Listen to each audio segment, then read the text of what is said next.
Om Swastiastu, selamat pagi anak-anak kelas 10 akuntansi. Apa kabar kalian? Semoga kalian semua dalam keadaan sehat ya. Jumpa lagi dengan Ibu Dewi di mata pelajaran akuntansi dasar.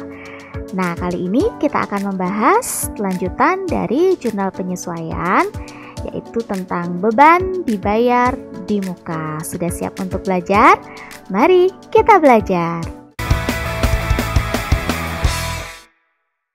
Beban dibayar di muka. Nah, di sini beban dibayar di muka itu dapat dicatat dengan dua cara, yaitu yang pertama itu dicatat dalam perkiraan aktiva dan yang kedua itu dicatat dalam perkiraan beban. Jadi ada dua pencatatan ya. Nah, untuk kalian lebih memudah dalam memahami, maka Ibu akan berikan contoh transaksi. Jadi di sini pada tanggal 1 Oktober 2016 itu dibayar sewa gedung untuk 1 tahun sebesar 12 juta.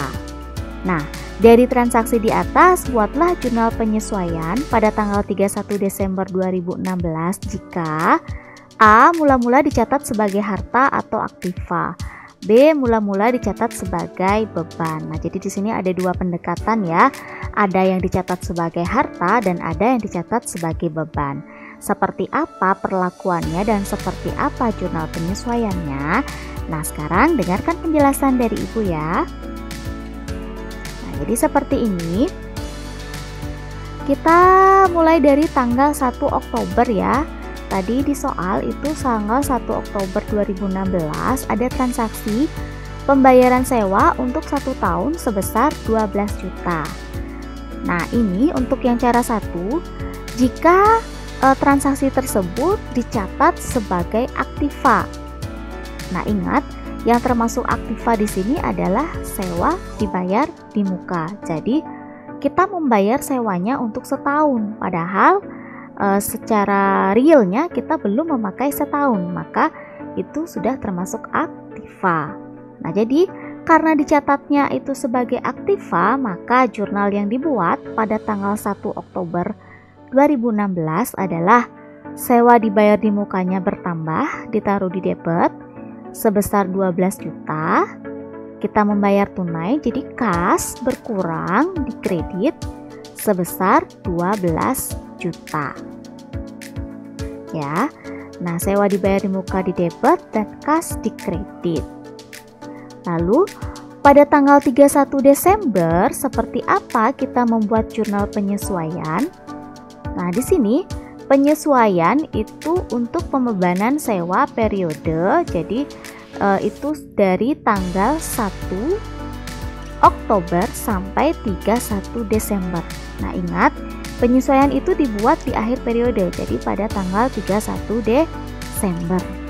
Jadi, dari tanggal 1 Oktober sampai di 31 Desember. Secara real, kita sudah menggunakan atau sewa itu sudah kita pakai selama 3 bulan ya.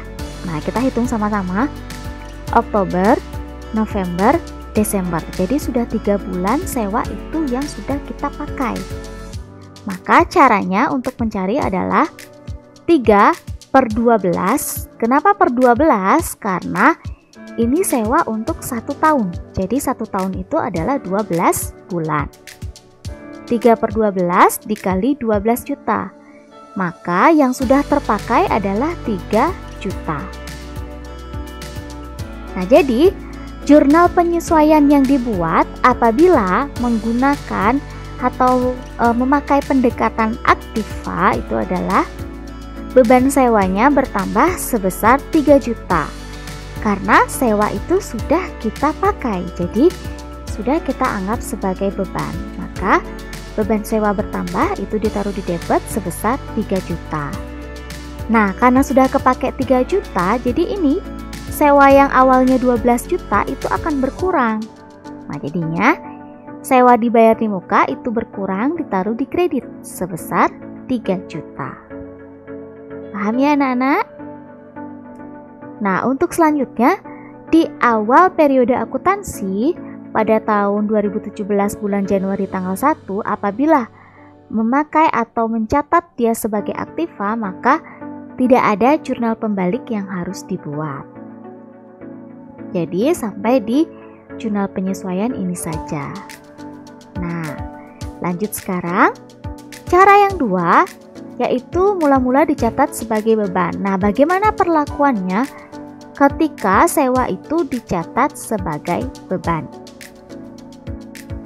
Kita mulai dari transaksinya. Ketika dicatat sebagai beban, maka transaksi ini akan dicatat sebagai bebannya ya. Maka jadinya beban sewanya bertambah, taruh di debit sebesar 12 juta. Maaf ya, ini harusnya 12 juta. Lalu kasnya berkurang di kredit 12 juta. Nah, di sini terlihat bedanya.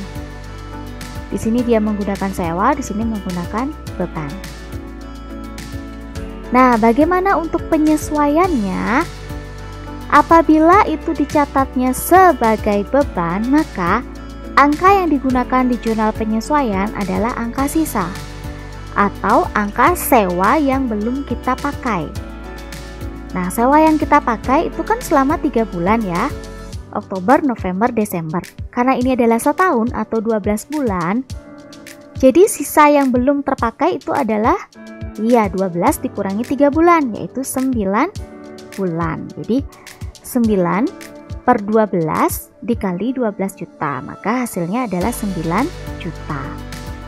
Jadi jurnalnya adalah sewa dibayar di mukanya bertambah 9 juta, lalu beban sewanya berkurang di kredit 9 juta. Nah, jadi ini jurnal ketika dicatatnya sebagai beban. Pada tanggal 1 Januari ketika menggunakan beban, maka di sini akan dibuatkan jurnal pembalik atau jurnal balik. Nah, jadi jurnal pembalik itu kita tinggal membalik jurnal penyesuaiannya. Jadi yang awal di debit kita taruh di kredit, yang awalnya di kredit kita taruh di debit. Nah, makanya di sini jadinya begini jurnalnya. Beban sewanya debit, sewa dibayar di mukanya di kredit sejumlah 9 juta. Nah, jadi tergantung dari awal transaksi itu dicatat apakah sebagai aktiva atau dicatat sebagai beban.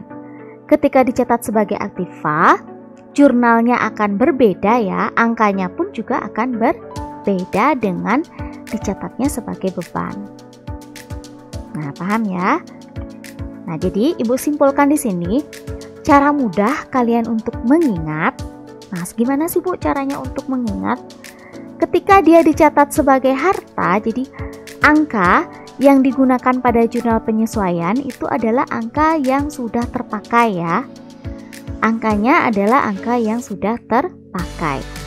Jurnal penyesuaiannya adalah taruh harta ya, hartanya di kredit. Nah, yang namanya harta itu adalah beban dibayar di muka. Jadi seperti tadi, sewa dibayar di mukanya jadinya di kredit, beban sewanya di debit.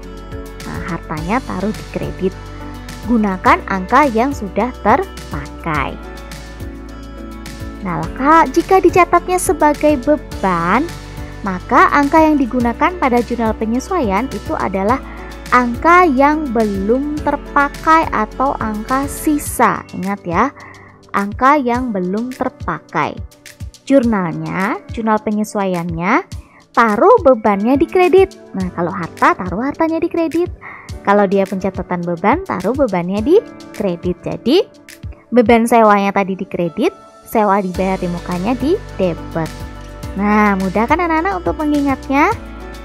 Nah, nanti biasanya kalau di soal itu kalian pasti sudah disajikan neraca saldo ya. Setelah itu di bawahnya baru ada nanti soal penyesuaiannya. Nah, jadi kalian lihat, misalnya nanti ada sewa dibayar pada tanggal 1 Oktober gitu, misalnya tahun 2016. Nah, lihat selama 1 tahun sebesar 12 juta seperti itu. Bagaimana kita membedakan apakah dia dicatat sebagai harta atau beban? Kalian lihat di neraca saldonya. Kalau di neraca saldonya ada akun sewa dibayar di muka, maka itu dicatatnya sebagai harta. Jadi begini caranya untuk mencari penyesuaiannya.